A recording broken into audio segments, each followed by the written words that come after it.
Hey, and welcome to the show. I'm glad you're with me here, and I just want to say welcome to everybody, and you're more than welcome to get a question in here to the broadcast.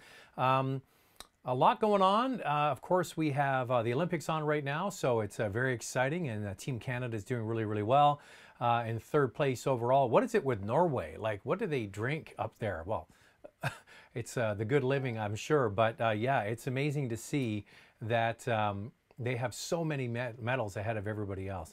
Looking forward to Team Canada, women playing for the gold medal hockey later this week, and hopefully Team Canada on the men's side as well. So it's been great to watch. If you want to get a question in, go ahead and get it on there. It's great that we have already some questions coming in. I had a busy month. I was on the road. I flew all the way to South Africa to drive the new Audi A7. So that was very interesting, going all the way down for that. And coming back over after spending just one night, went to just north of Montreal twice within a couple of weeks of each other to the Porsche Ice Experience, or Camp 4 Canada, to drive the Carreras on the ice. And then a week or two later, just got back from doing the Volkswagen 4Motion all-wheel drive. So the videos are all on there, the Audi A7, the Volkswagen winter driving program, and the Porsche winter driving program as well. Here's a question I have for you.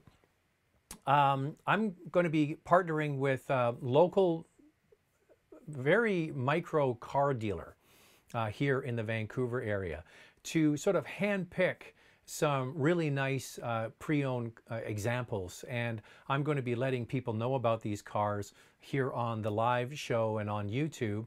But what kind of cars are you interested in if you're actually in the market for a vehicle? So we need to kind of figure out what the audience is interested in. But yeah, so I've known this person for 20 years.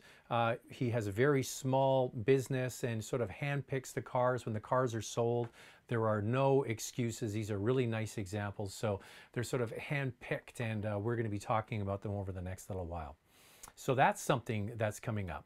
So some people in early, Anha Minha, I hope I said that right. Hello from Montreal. I was just in Montreal twice, as I mentioned, over the last few weeks.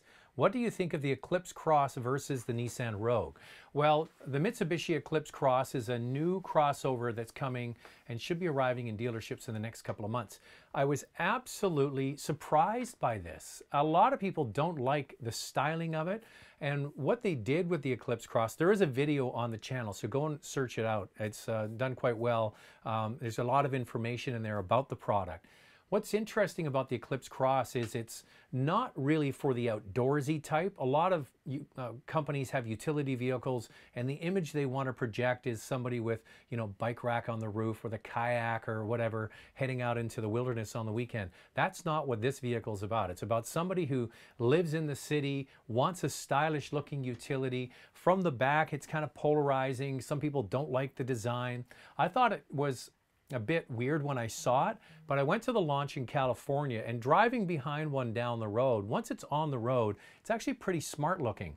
Now, compared to the Rogue, it's smaller. The Rogue is one of the bigger compact utilities, and the Eclipse Cross is kind of on par with the Mazda CX-5. That would be a direct competitor on size. But when it comes to driving dynamics and handling, I would say that the Eclipse Cross is a better driving vehicle, better handling vehicle. Even though it's a 1.5 liter turbo and a CVT, it actually was quite rewarding. And I think it's going to be surprising, and people will be surprised when they get a chance to drive the Eclipse Cross and you get inside the cockpit and look at the dash. It really is quite nice. So when it comes, give it a shot. But on driving dynamics, I think it's better than the Rogue. Brendan Hickey says, hey Zach, between the Audi A7, Mercedes E-Class, BMW 5 Series, which one in the class would you get now that you've driven them all? Well, these are very different vehicles. I would say the Audi A7, that's the new one here, is sort of cutting edge interior, definitely more creases and avant-garde looking on the outside, but the general shape is the same. The E-Class, so that is the stylish car and a really good all-rounder. The E-Class, even though it has the dual screens on the inside, I was actually pleasantly surprised by how it drove. It drove better than any E-Class I'd ever driven before. The E-Class historically was kind of the traditional luxury sedan, and it was really kind of pokey and not much fun. This new one is much better. The 5 Series is a benchmark as well. Wonderful driving dynamics, but there are so many different variations between the Mercedes and the BMW with different engines and what have you. Audi, with its new A7, is just bringing the 340 horsepower turbo 3-liter gasoline engine. No TDI available anymore. So, you know, I own an A7, so I'm kind of partial to that shape.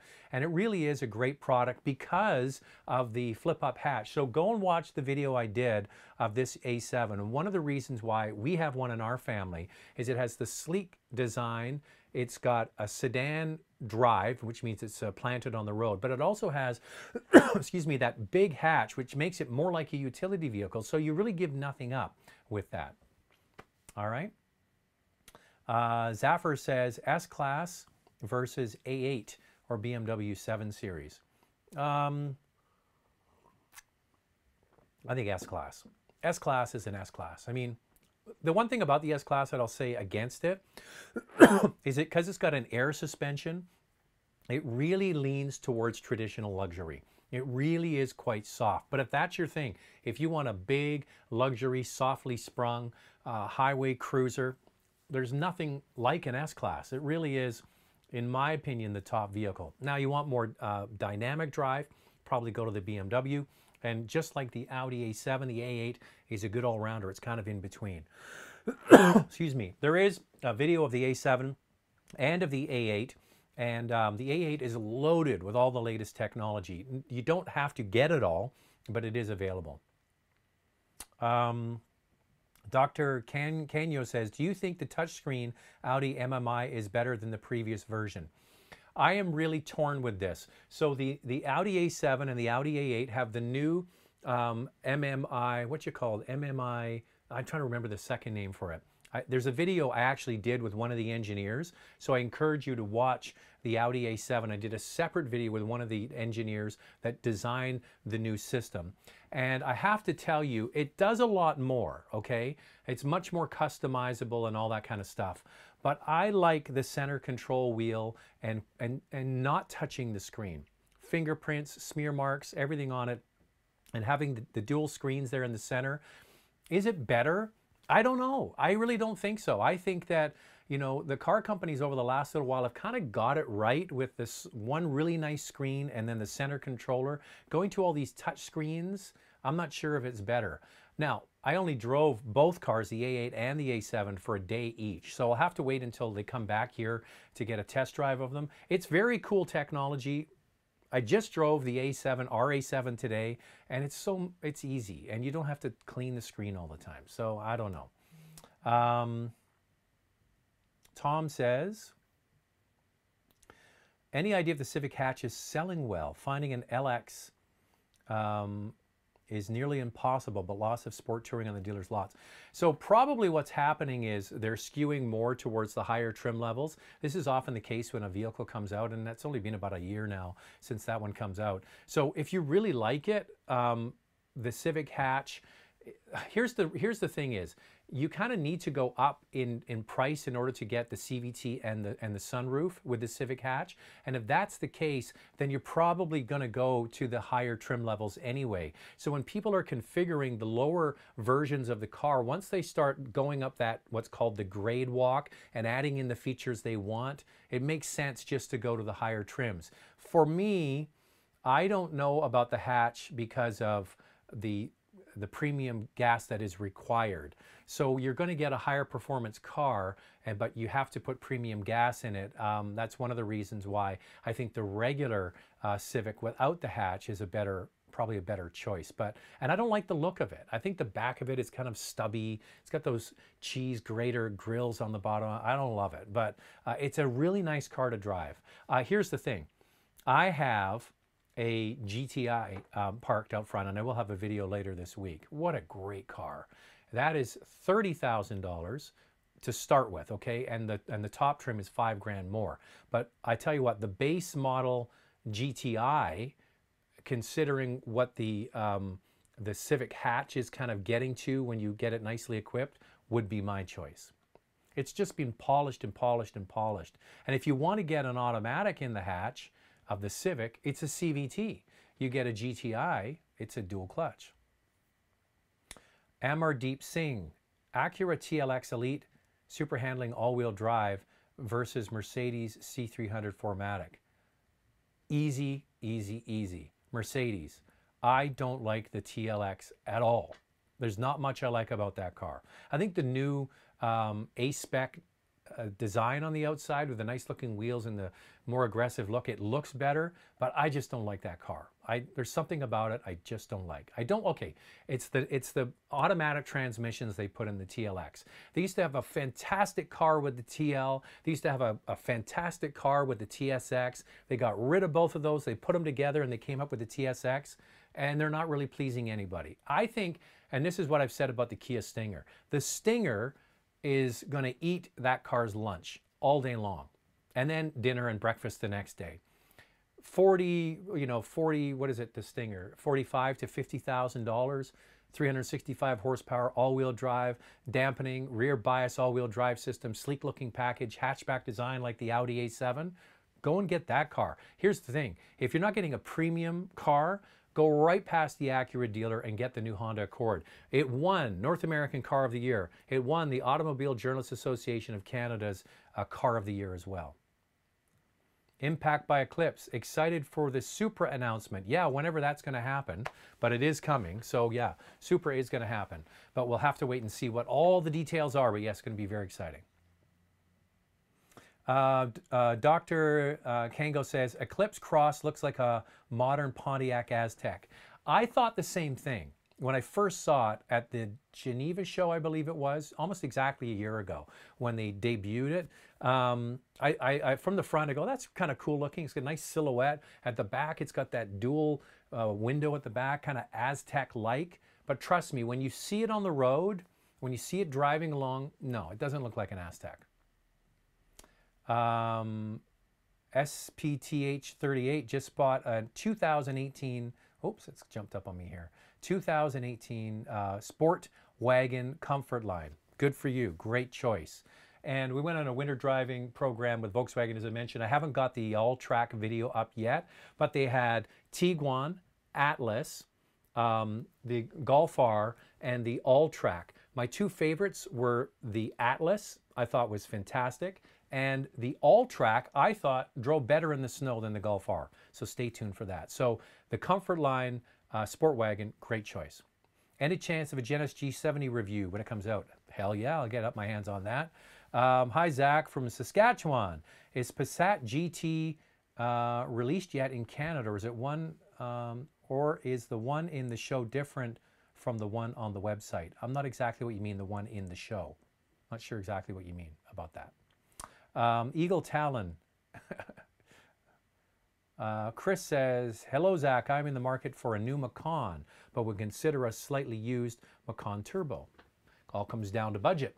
Here's the thing. The best way to buy a used car is to get a certified pre-owned car. For example, you get a 2-year-old Macan Turbo or a Macan S, and it's 2 years old. It's maybe come off lease. It extends the warranty another 2 years. So basically, it's like buying a new car. You're getting a 4-year warranty. There's depreciation. But here's the thing is Porsche has great residual value, some of the best residual value in the industry. So when you go to buy a 2-year-old Macan versus a new one, often the prices haven't moved much, if at all. You see, I follow the Cayennes closely because I'm in the market for a Cayenne, and the prices of Porsche Cayennes don't really even move. You look at a Porsche Panamera, they stay the same price. And a big part of this is because of the Canadian dollar has dropped. The U.S., we used to get a lot of imports from the United States for especially the Porsche sports cars. So because the dollar has dropped, the Canadian prices of used Porsches is maintained very strong. So really do the numbers, find out, because the residual values are so strong for new Porsches, you might get a better lease to lease it for 3 or 4 years and then have the option of buying it. But yeah, I got no problem with the Macan. For me, it's size. It's just too small, which is why I'm in the market for a Cayenne. Ben says, hey, 718 Cayman versus Audi TT RS. Which one has a quieter cabin? I couldn't, off the top of my head, I couldn't tell you. If you're wanting quiet, these two sports cars aren't for you. But the Cayman, the engine is right behind you.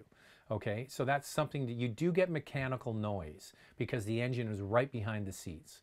And the Cayman versus the Cayman S has a very different sound. And if it has sport exhaust or not sport exhaust, has a different sound again. So I would probably think the TTRS is quieter just because the engine's farther away. You get that mechanical noise right behind your head. But off the top of my head, I couldn't tell you. Which one would I choose? Well, anybody who watches this regularly knows it's going to be the Porsche. All right, what could be a new vehicle for a replacement of a Volkswagen Touareg TDI, as in ride size, fuel efficiency, and road capabilities? Thank you for your time. Here's what I would do. I would call the dealer and say, do you have any of those 2016 Touaregs that have been sitting there for 2 years? And I think a lot of them have already got deposits on them.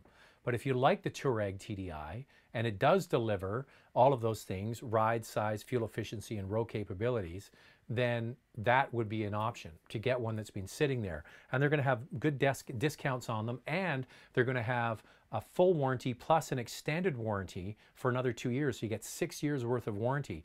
So maybe call your Volkswagen dealer or call around to the dealers near you, see if they have them, because there are vehicles sitting there. They haven't been cleared for sale just yet, or if they have, they're just slowly coming onto the road now, and that would be an awesome choice. Okay, if you don't want another Volkswagen because of the TDI scandal, I get it. I would consider, on size, ride, and road capabilities, I would say a Jeep Grand Cherokee, but not for fuel efficiency. You're never going to get the fuel efficiency of a TDI.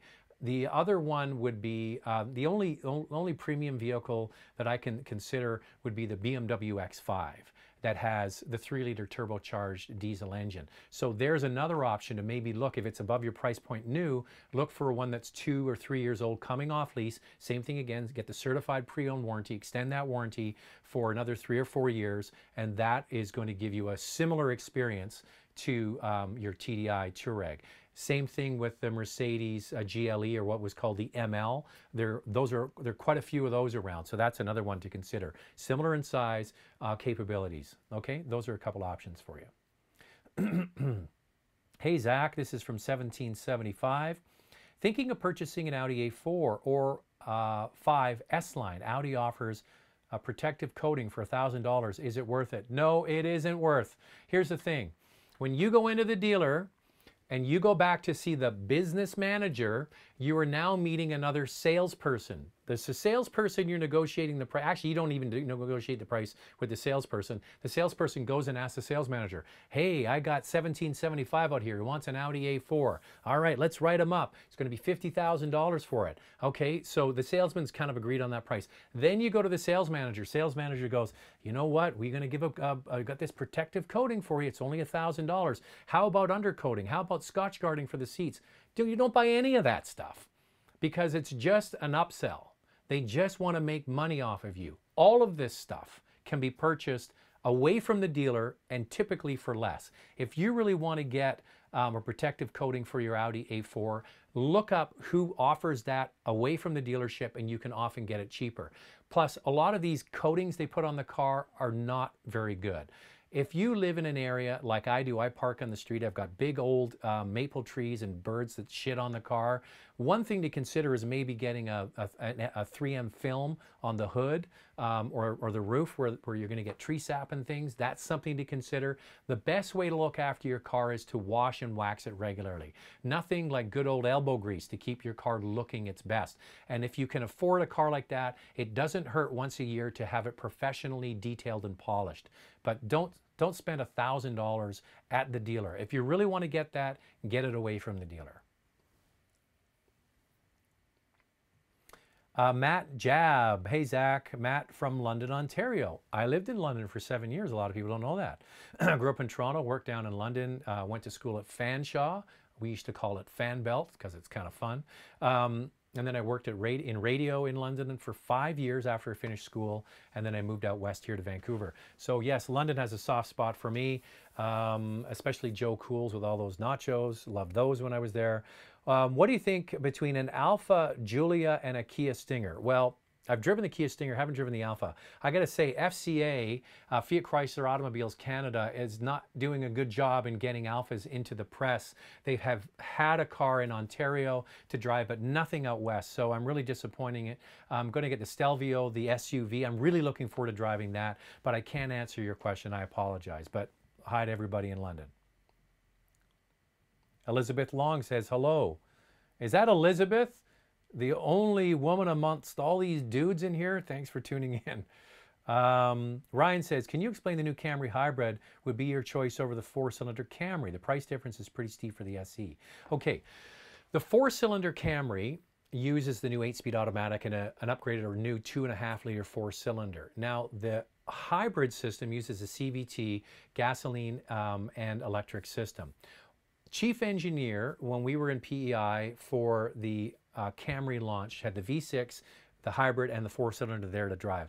I had a beer with him at the end of the night, talking with him, and I gave him my rundown of what I thought of the cars. And I said, you know, you've really done a great number on that hybrid. It actually feels more responsive, quicker off the line, and you've tuned the battery to provide, with the electric motor, more instantaneous power. Because the great thing about electric motors, and Tesla's figured this out, is that people can get great power out of an electric motor instantly. So they've got the efficiency down over there at Toyota with their hybrid systems. Now they've added in a little bit more jump with the hybrid system. And when you drive the 4-cylinder and then you drive the hybrid, it really is quite surprising. It actually is a great car. And I never would have in a million years thought I would say buy the hybrid Camry over the base 4-cylinder. I think it's just a better product. And when you drive it, to be honest with you, you don't even realize a hybrid is at play. It's a very nice product. Plus, you now can get the exterior design, the SE, for example, in both, so it looks sporty. That's the one I had. So go and watch the video. It's on the YouTube channel. And then next week, I didn't do a video of it because I'd already done one on it. I had it back because I needed a car for a few days. And I drove the 4-cylinder, and it reaffirmed my position on this. And the 4-cylinder I found was quite a bit noisier. So go and drive them both and see what you think. I might be crazy. Call me crazy. But there you go. Hi there. In your recent VW video with Thomas Tetzlaff, he was about to explain the reason for the GTI pricing structures, but got sidetracked. Did he go further into? Here's the thing. I have a GTI this week, and I'm going through all of that. So watch the review. Here in a nutshell is what happened. The Volkswagen GTI packaging has been really cleaned up. No longer available with the 3-door. You can only get it with the 5-door. Base model is roughly $30,000. Top model is roughly $36,000, and that's it. The only package you can get is the advanced safety package for $1,700, which I wouldn't get because I know how to drive. But what you get with those two products now is the performance package that used to be on the last 2 years, 16 and 17, as standard equipment. You get the Golf R brakes, you get the uprated engine at 220 horsepower, and you also get the sports differential. A lot of people are saying, no, you don't, but I confirm with Thomas, you get it. So you get 220 horsepower, get the Golf R brakes, you get the uprated differential, LED headlamps, and fender stereo and all that kind of stuff. So at $36,000, that's the one I would buy. That car I drove pretty much configured the same way a year ago was $38,000, okay? Because the sport package was on top. Now they've included it. So there is some savings this year. If I was going to buy a GTI or a Golf R, I would buy the GTI Autobahn at $36,000 and save the money and get good winter tires. I'm looking at a, this is from Mike. I'm looking at a 2015 BMW M235 xDrive. Does the xDrive take anything away from the fun factor? Should I buy extended warranty? This is the hidden secret in the BMW lineup. The 235, the 2 Series from BMW. Now, this is a hell of a car. The M235 xDrive was only available for 1 or 2 years. 1 year maybe, because they've gone now to the 240. In the first year when the 2 Series came out, it was not available with xDrive. So I think it was only available for 1 or 1.5 years. So that's a really nice car. I would say no. The xDrive doesn't take anything away from it. Nothing that would be perceptible to you. So it isn't an M car, it's an M235, which means it has the inline 6-cylinder with the uprated horsepower. I think it's 25 more horsepower off the top of my head. That is a fantastic car. And anytime you buy a German car used, you have to get it inspected. Try for the certified pre-owned warranty, and if you're going to get it with an extended warranty, yes, absolutely. But my friend Mike, you are going to love that car. It is the best car in the BMW lineup. And now they've got the 240. That's a hell of a car. Joe Grand Man, hey Zach, in the market for a new SUV, can't decide between an 18 Navigator or a full-size Range Rover. I mean, these are like chalk and cheese. I mean, a full-size Range Rover is more money and is a Range Rover, and a Lincoln Navigator is a Lincoln Navigator. It's an uprated Ford Expedition. A full-size Range Rover, I don't know. The thing is, the Navigator for me, I liked it. I love the interior. I thought they did a great job with the interior. Unfortunately, for my taste personally, the suspension is too soft. So the Expedition, and then you get into the Navigator. The Navigator is traditional luxury, so soft and quiet. The quiet and the smooth I liked on the open road, but you got into any bumps or anything, it just wasn't rewarding. For me, I like the Ford Expedition, the top trim with the adaptive suspension. I thought that was fantastic. But you're comparing it to a Range Rover full size. I mean, I would get the Range Rover, and I would get the Range Rover diesel. It's only available in one trim though, the base model, but it is great at 443 pound-feet of torque. Philip Adam, hey Zach, my lease on my sport wagon is ending, looking for a GTI base model, but is the Autobahn worth to pay for it? Now, I'm doing my review. It's going to be out in the next couple of days. If you are price sensitive, there's absolutely no reason not to get the base GTI. It's a great, the engine, the suspension, everything is the same. What you're paying for to get the Autobahn, the bigger wheels, you can buy wheels later. That's not a problem. There's always aftermarket or original equipment Volkswagen GTI wheels for sale. You can find them on Craigslist or Kijiji, no problem. So you can get bigger wheels if you want later. LED headlamps are very nice. The adaptive headlamps are great, but the nice thing on the base model is you get those LED daytime running lights. So even though you don't get the Autobahn, it kind of looks the same. Sunroof, I don't like a sunroof. I don't know about you, but sunroof is there, and the other thing is you get the Fender audio system, which is very nice. But when you add all of those things together, is it worth the $5,000? If you can afford the $5,000 and that's kind of a no-brainer, get the Autobahn. It's got everything you'd want in it. But if you're price sensitive and you just want to have the fun factor, there's absolutely no reason not to get the GTI base model. So it comes down to your budget.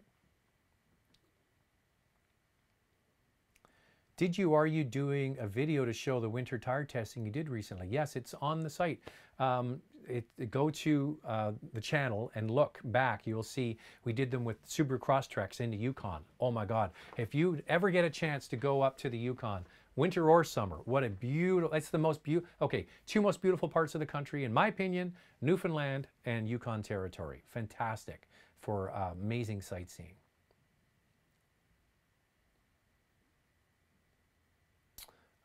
This one comes from 574104. Hey Zach, many comments about fuel quality. How is our 91 octane compared to the States and Europe?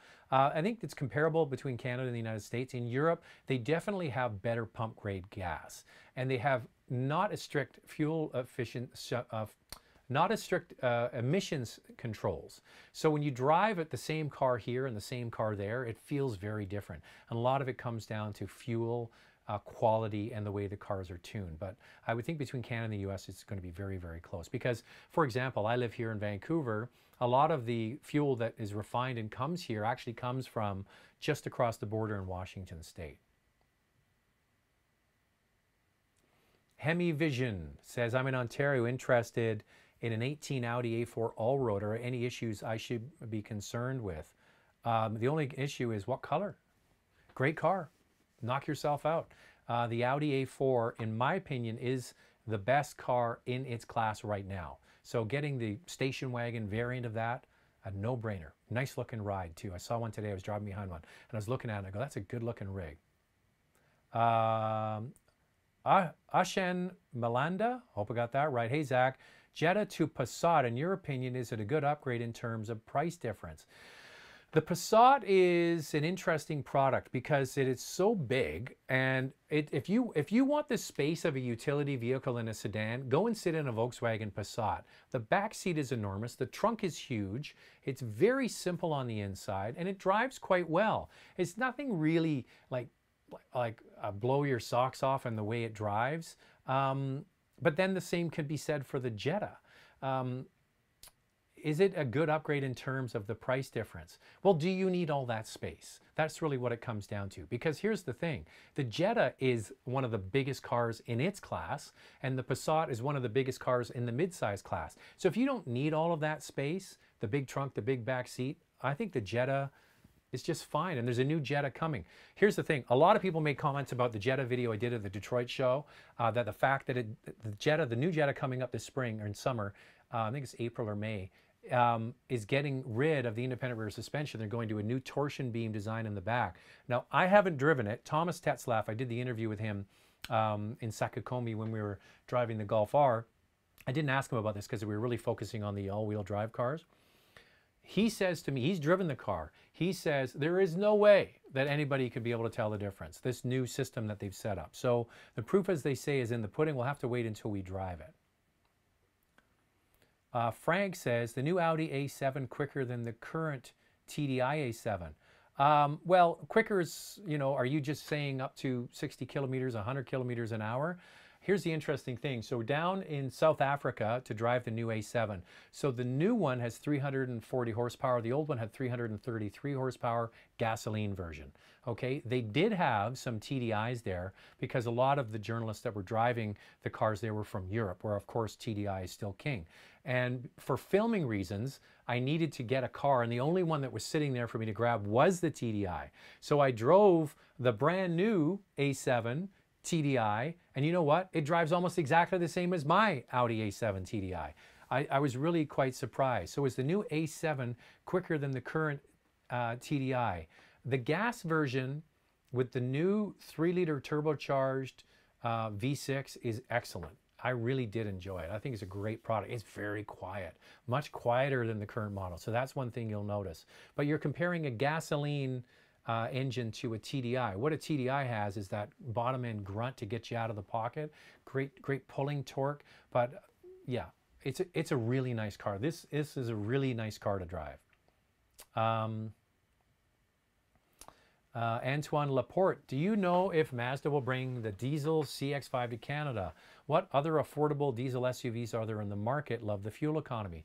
Waiting. We've been waiting, Mazda. I have a Mazda 3 that I picked up today. Going to be having a test drive on that. Mazda CX-9 I'm driving next week. I asked them, when is the diesel CX-5 coming? It is ready to go. It is ready to go. They're just fine-tuning it. They want to be able to have of the best of everything, performance and fuel economy, and of course emissions for the EPA. Now I've heard differing reports that it still is hung up at the EPA going through all of the emissions issues, but speaking to the Mazda people, they have said it is coming. So you're just going to have to wait a little bit longer. I thought because it's now calendar year 2018 it would be out, but no, we're still waiting on that. Okay, so the next thing is, what other products are there in the marketplace if you want a smaller SUV with diesel? So you're going to go to Chevy, a GMC Terrain and Chevy Equinox with their new diesel is really quite good. It's not as refined as, say, the 2-liter diesels that we had in the Volkswagen products. It's a little bit noisier, but that's what you give up. There's a bit of a trade-off. You give up some of the cabin noise in order to get all of that great fuel economy. The thing is that the diesel engine in those two products comes with a 6-speed automatic, where the gasoline versions comes with a new 9-speed automatic. So I'm not sure exactly why they've done that, but those are the other options for you. Chevy Equinox, GMC Terrain, in dealers now. You can go and drive one for yourself. Great fuel economy, capable of 6 liters per 100 kilometers. That's pretty amazing. So then we have to wait for the Mazda CX-5, which might be worth the wait.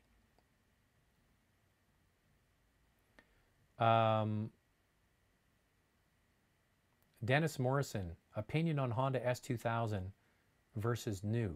Well, there is no new S2000. I don't understand your question. Dream Cruiser, a couple of weeks ago, I asked your opinion on the GTI versus the Civic Si. You suggested I try them both out. Well, I did, and for me, the GTI won it out. I bought a 15 with 6-speed and absolutely love it. Well, I'm glad. The Si is a great product. There's no question about it. But here's the thing about the GTI. It really is in a class of its own because they have been doing this for so long. And this current GTI, even the, I guess it's a 15. No, it would be the previous gen. I think it was a 15. But regardless, it's a wonderful product. So, you know, I'm glad that you bought the GTI. And also, it's a great package. You know, the hatchback, it's just a very functional vehicle. So congrats to you, and I'm glad you enjoy it. This is Mike. I'm seriously considering a Kia Sorento. Should I wait for the 19 to get the 8-speed automatic and other upgrades, or go for incentives that are likely on the on the current model? Here's the thing. I always ask people, are you motivated by the newest or the latest, or are you motivated by getting a good deal? And the current car, there's absolutely nothing wrong. It's a great product. So if you didn't know this one was coming, would you still want that, the 18? So if that's the case, then get the 18 and save some money. So if you want the newest and the latest, or you're motivated by money, that's a really tough one, okay? So if you're motivated by money and there's absolutely nothing wrong with the 18, that might be the way to go. Here's the thing. You can actually wait a little bit until the 19s hit the road, or I get a chance to drive them and I can tell you what I think of it. Just as the 19s are hitting the dealerships, you can get into one and drive it, and they'll probably have some 18s still sitting there. So you kind of get the cake and eat it too. You get to drive them both, see which one you like, and that's when the best deals will be on the 18 when they're just trying to get rid of them. So that's something to consider. James P. I have a 2012 Jeep Grand Cherokee, which has been an exceptional vehicle since new. Any idea when the newly designed Grand Cherokee is coming out? It seems to be taking a long time. I don't know anything about it. It's overdue, I know that, because they've just brought out the new Cherokee, updated that. But yeah, you're right. And I'm glad to hear that, James, because I recommend the Grand Cherokee all the time. And a lot of people question me as an auto journalist, like, how come you recommend an FCA product? Because you've looked at the quality scores. FCA does not score particularly well, or quite poorly actually, but that is an exception in their lineup. There's a few exceptions in their lineup actually, and their quality scores are coming up. But the Grand Cherokee is a great product. My issue with that, and the Durango, which it's based on the same platform, they're expensive. If you ever go and price a Grand Cherokee out, man, they're not cheap, but it is a great product. No, I haven't heard when it's coming. New York Auto Show is coming up very soon, and that might be the kind of product they would unveil in New York, so stay tuned for that. Any thoughts on the upcoming Supra BMW Z4? Did you test drive the last generation? I did drive the Supra, I believe, towards the end of its run. The Z4, I never really liked it. I thought it was ugly. Not the last one, the one before, the Bengal one with all the creases on it. The Z4 is a bit of a handful to drive because you've got the long hood and you sit just in front of the rear axle. So you're not sitting kind of in the middle of the car, you're sitting way behind. So it's a bit of a handful to drive. Yeah, we'll have to wait and see. It's going to be exciting to have some new sports cars. But yeah, the Z4, the very last one, the current one they have out now, is quite pretty, but the Bengal one, oh my God, it was ugly.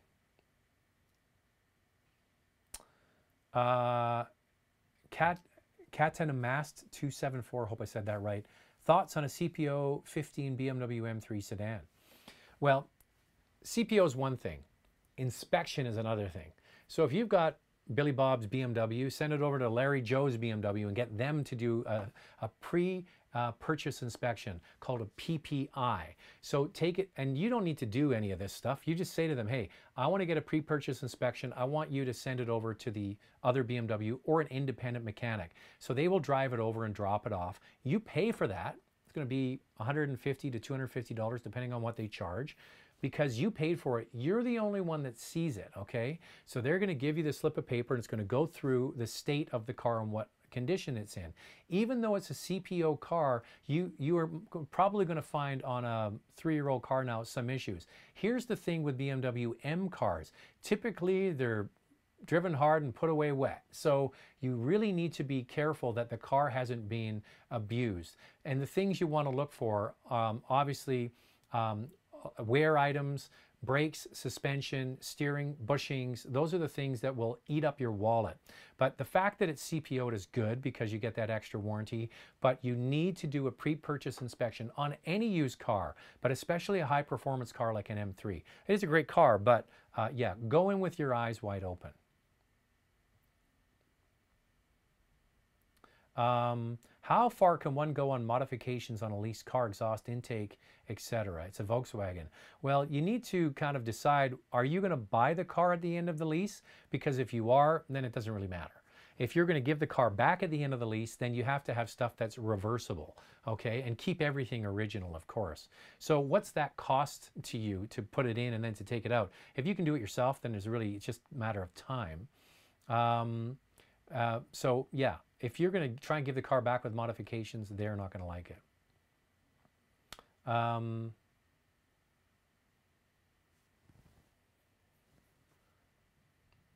This one comes from Alan. Are Mazda still suffering from rust bucket reputation? Looking at a CX-5, but cannot get past the history of Mazda rust issues.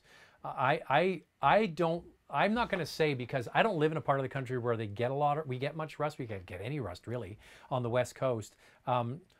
That's something here's what I would do. I would go onto a Mazda web forum, okay, and find out if the current batch of cars or the cars in the last 5 years are rusting as badly as some of the earlier models. You go to the province of Quebec, which is really interesting to me because it's their largest market share is the province of Quebec. But you see some of the cars driving around with huge holes in them, and they had very bad rust problems. So I would go on, have a search, and see what people who have the car have to say about it. Because I don't live in a part of the country where I see rust at all. Kaidi says, hey Zach, one of the Mazda reps at Pitt Meadows CX-5 event mentioned a 6 all-wheel drive and turbo is going to be, yeah, so they did announce that at the LA Auto Show that the Mazda 6 is getting some loving with a turbocharged engine and so on. The problem is the car doesn't sell. It's the best mid-size car that nobody buys, you know, because you've got Camry, Accord, and then everybody else when you look at the mid-size car market. And Camry, Accord have done a great job for consumers for decades. So people return to them. It's like the bank of Honda and Toyota. You put your money in, you get your car, you drive it, you trade it in, you get good money for it. They start, they drive, you just put oil in and maintain them, and it's easy. But if you're wanting a little bit more fun, the Mazda 6 is one of the best cars on the road, but nobody buys them, which is, like I said, the best mid-size car on the road that nobody buys. So they're throwing stuff at the Mazda 6 to try and get some attention, but yeah, we'll have to wait until it comes out, but Mazda certainly knows how to do some great stuff. Any thoughts on the Alfa Romeo Stelvio? It's coming in a few weeks. I'm going to get my hands on it, so stay tuned. The review is coming. AutoFan says, hi Zach, would you still consider Cadillac CTS competitive? It's been a couple of years since I've driven a CTS, but here's the thing is the Cadillac sedans, they punch above their weight, way above their weight. You know why? Because they're lightweight. They have stripped so much excess weight out of Cadillac cars, the sedans especially, over the last few models, is that they now are some of the lightest cars in their class. And whenever you shed weight, you have improved rigidity for high-strength steel and aluminum they're using in their cars, a lot of cast aluminum. So you have the issue that you're going to be able to get a good handling car that's lighter, and therefore they can put different engines in there. So the issue you have with Cadillac with their sedans is the residuals don't hold up, unfortunately. So they're a great... So what you want to do is get in there at the end of the year. Like now, you could probably find a 2017 CTS sitting on the dealer's lot that they're begging somebody to come and take away and get a great reduction on it. So then if you want to lease the car, lease after you've negotiated. Don't ever go into the dealer and say, oh, I want to get that car and I want to lease it. No, you never say that. You negotiate the price down and you're going to get some great discounts on ATSs and CTSs and even CT6s. And then once you've got the price down, then you say, oh, by the way, I want to lease it. But yes, it's a competitive car. Some people don't like the Q system, the Cadillac user experience. In my opinion, you get used to it. I've driven lots of Cadillacs and I quite enjoy it. It's not maybe as intuitive as some other General Motors head units, but it really isn't that bad. The CTS, the ATS are really nice products in actual fact. Camry Brown says CRV versus Tucson. I think the CRV is kind of one of those good all-rounders. It's bigger than the Tucson. So if size is a consideration, the CRV is going to win out. But yeah, they're both great choices. There's really no issue. RAV4 is my favorite, even though it's not the best looking, interior isn't the best. It's just going to do everything great every single day from the minute you buy it till the minute you sell it. It's got a 2.5-liter 4-cylinder, 6-speed automatic, proven technology, dead reliable, fuel efficient, going to do everything great. But if you're wanting the newer, because the new RAV4 is going to be coming out here, I think soon, maybe even the New York show in the next little while. Yeah, so between the CRV and the Tucson, I'd probably lean towards the CRV.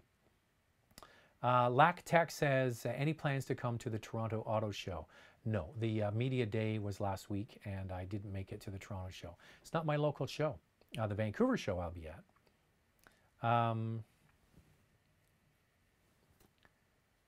Have you seen, this is from Stefan Ninker, I don't know how you say the name. Have you seen the 2019 Subaru Ascent? Thoughts? I currently have a Tribeca and I really like it. Wow, you have a Tribeca? How cool is that? Is it a Tribeca or a B9 Tribeca? I always thought when the first B9 Tribeca came out, it was like a cross between Miss Piggy and Darth Vader, the front of it, with the pushed up nose.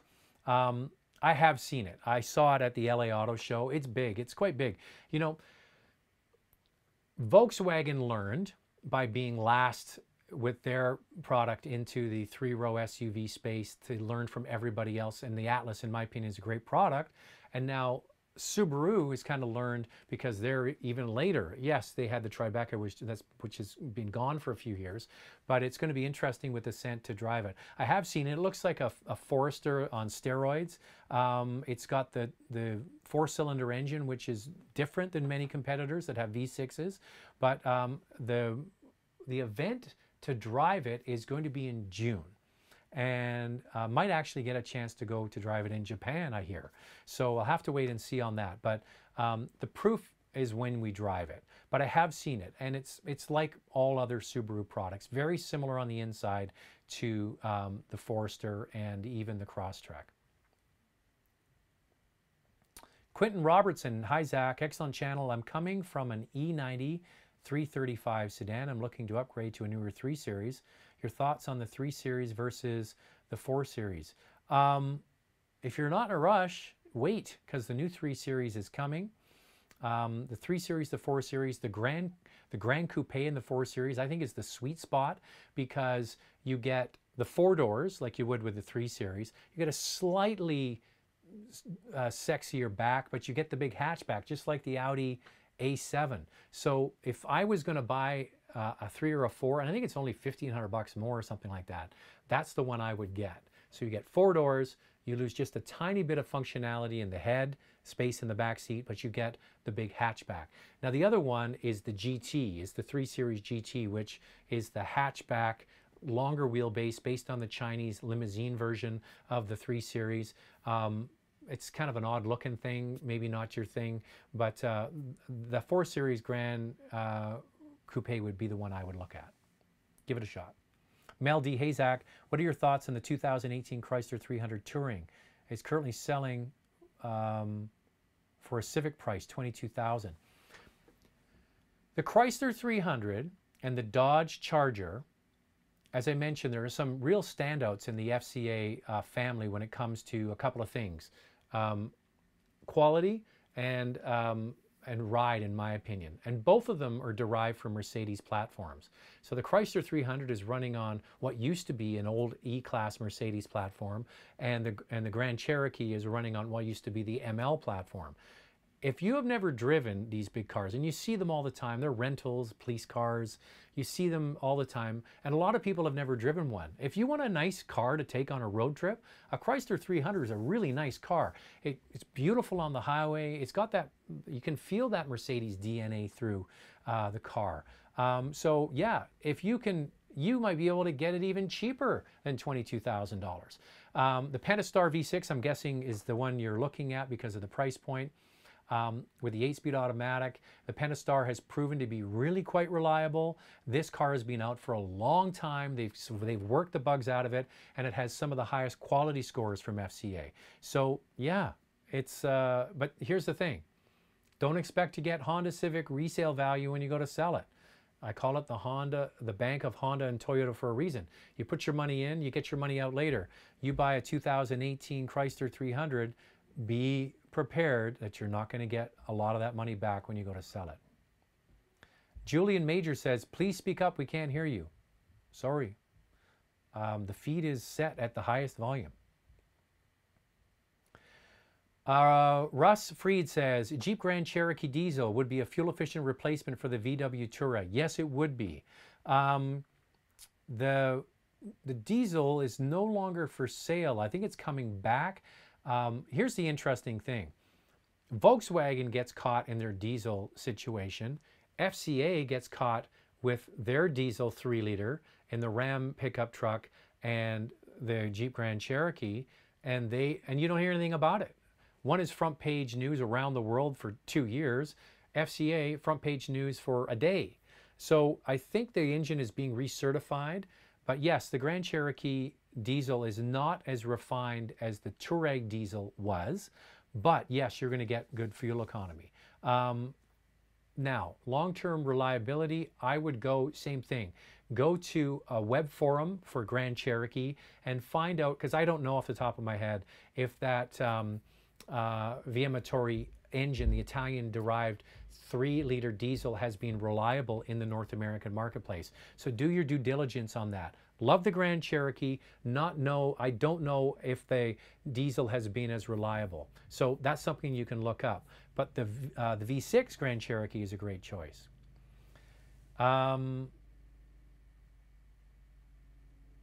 Gary Hoover, love your channel. What are your thoughts on the 1.6-liter turbo in the Kia? I'm not sure which Kia you mean. James Davey says, I love maple trees and beer. Oh, good. I'm glad for you. I don't know what that means. JamF99, Zach, what are your thoughts on the Chevy Bolt versus the new Nissan Leaf with the upcoming 60 kilowatt Leaf? Well, we don't know exactly what the details are going to be on the Leaf when it comes to range and price. The Bolt is definitely the mileage king for the price. I drove both, and I like both. I think that the Leaf maybe has a more comfortable cabin. The Bolt, though, really impressed me. I mean, really impressed me for the technology that that car has. I mean, I got 440 kilometers of range out of that car. And now, granted, I was driving it in the spring where it was just the perfect temperature. I didn't even have the heat or the air conditioning on. I just had the vent on or the window down, and I got 440 kilometers of range. But they're both excellent products, and I think that we have to wait until we get all the details out of the 60 kilowatt battery pack in the Leaf, which is going to have more range and what have you. But I think right now the Bolt is the car that I would lean towards. Philip says, are we seeing the last breath of normally aspirated V6 in compact mid-size vehicles? I believe we are. Not SUVs. I think a lot of the mid-size SUVs are going to remain with V6 power plants as an option, but we are going to see the downgrading of V6 engines. You know, the Accord got rid of the V6. They've gone to the turbo 2-liter as their uprated engine. The 1.5 is their base model. Camry kicked the trend. They've gone with the V6 in the Camry, but there's probably going to be new engines available in the Toyota family. You know, they have a 2-liter turbo over on the Lexus NX that they could put in, but that's something to consider. But yes, eventually we are going to start to see them disappearing. GP 2003 GT says, I ordered a Nissan Leaf. Thanks for your review. Well, thanks for watching it. Big Pizza Pie says, watch your channel. Is your watch channel still on the radar? I love the content you were putting out. Longtime viewer. Yeah, I have a watch channel called Watch This. I have a Tudor Submariner Snowflake on from the mid-70s on today. I got to get on that. I'm so busy. I travel so much. I have so much car stuff I do, but I do need to get on that. Hey Zach, and this is going to be one of my last questions. Would you get a GLC 43 AMG or a Dodge Durango? Well, one is a 3-row utility and one is a 2-row utility. So if I'm going to get a 3-row, the Durango's great. If I'm going to get a 2-row, the GLC's great. I don't understand that one. Hey Zach, do you recommend Honda Clarity plug-in for myself? I drive 150 kilometers a day instead of a Tesla Model 3. Well, the Tesla Model 3 is like, when is it coming? Like in big numbers where people can actually order one and get one in 6 and 8 weeks. Plus, they're not making any of the base model cars yet. They're only doing the higher spec cars. So I said this about the Model 3 when they talked about it years ago. It's not going to be $35,000. And it's not going to be coming as readily as they had said.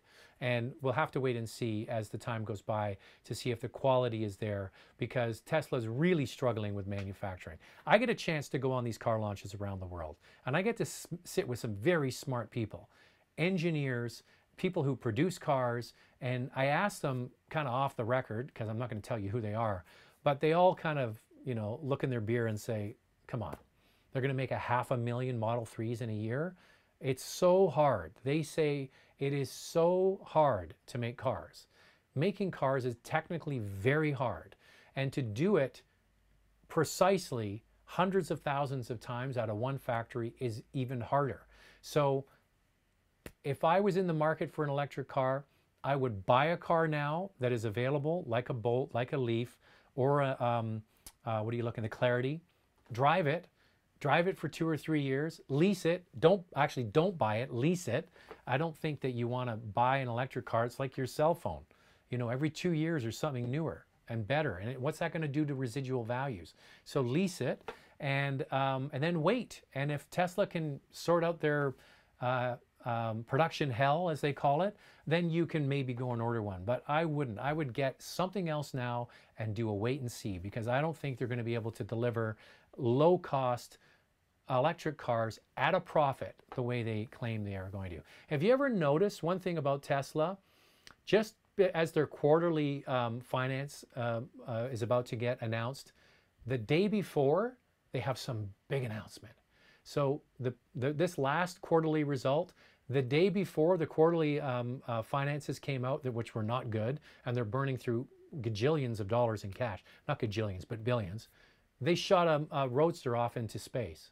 The quarter before that, just before they were about to announce that they hadn't met their targets for the Model 3 and they're burning through all of this money, they brought an electric truck onto the stage. So, you know, it's deflection. They're selling the future, and they're getting people hyped on what they could do instead of focusing on the cars that they actually are making. The Model X has been a reliability nightmare. It's way below industry average when it comes to quality, and the Model 3 is still a waiting game. So there you go, my rant on Tesla to finish it all off. We're up against the clock. Thank you, everybody. I'm sorry if I didn't get your question in. You know what I forgot to do? I just realized it now, is to announce the winner of the Porsche backpack, but I'll do that next week. Thanks to everybody that tuned in. I really do appreciate it, and I'll be here next week. Talk to you then. Appreciate it. Oh, and sign up for all the stuff below. All the places to follow. Talk to you.